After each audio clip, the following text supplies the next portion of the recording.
Vargas ainda quis resistir, segurar, tinha um certo apoio dos militares da aeronáutica, mas o Jango insistiu que Getúlio não provocasse nenhum descontentamento aos militares e o Jango preferiu entregar o Ministério do Trabalho.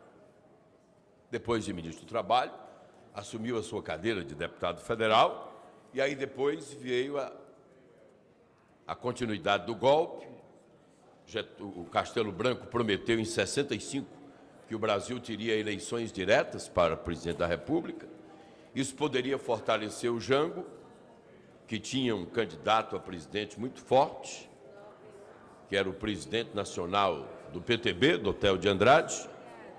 Mas, lamentavelmente, os militares, quando sentiram que Jango poderia ressurgir em 65, numa eleição direta, os militares deram o golpe em cima do golpe e começaram as cassações, inclusive caçando Juscelino Kubitschek, porque quando Castelo Branco assumiu o governo, mesmo com a força militar, pediu o apoio do Juscelino, mas no compromisso de que em 65 teríamos novamente o processo democrático refeito e eleições para presidente da República.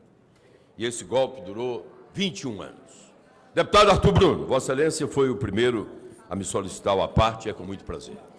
Deputado Edson Silva, muito oportuno o pronunciamento de Vossa Excelência, e eu acompanhei, infelizmente não pude vir, uma solenidade proposta pelo deputado Ferreira Aragão, deputado Heitor Ferrer, a bancada do PT, para fazer uma homenagem a João Goulart. João Goulart era um democrata, João Goulart foi ministro do Trabalho, foi vice-presidente 2 vezes e depois se tornou presidente por uma circunstância. Mas era um democrata. Cometeu erros, o país vivia naquela época uma inflação de 90% ao ano.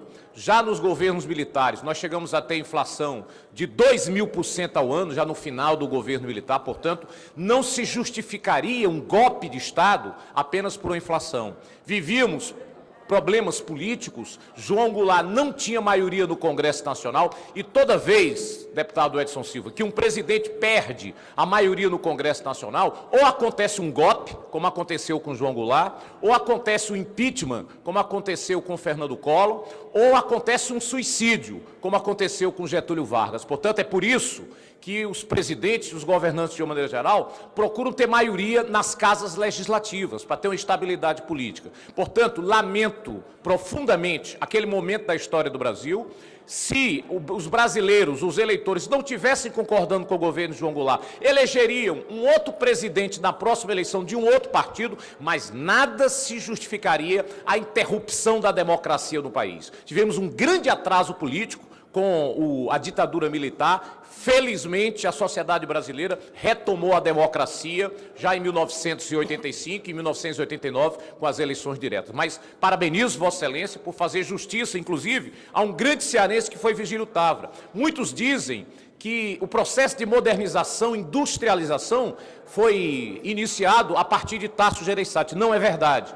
Quem iniciou o processo de industrialização e modernização do Ceará, com grandes obras de infraestrutura, foi justamente o ex-governador Virgílio Távora. Tasso deu continuidade, aprofundou as mudanças iniciadas pelo governador Virgílio Távora. Vossa Excelência faz justiça a grandes brasileiros e cearenses nesse seu pronunciamento.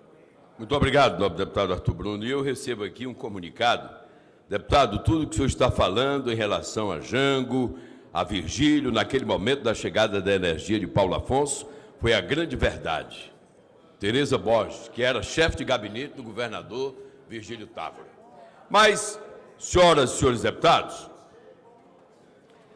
o João Goulart, o presidente Jango, trabalhista, nacionalista, democrata, ele estava à frente desse país com o governo das esperanças. As reformas de base, reforma bancária, reforma agrária, reforma política e, acima de tudo, o controle da remessa do lucro das multinacionais, que o Brizola chamava de perdas internacionais. Foi o ministro Valdir Pires que redigiu o texto que, a partir daquele momento, no governo João Goulart, as multinacionais estavam proibidas de remeter o lucro total às suas matrizes. Haveria, a partir daquele momento, um controle da remessa do lucro. Esse foi a gota d'água do golpe. Essa história de que Jango era próximo dos comunistas, isso é uma grande balela.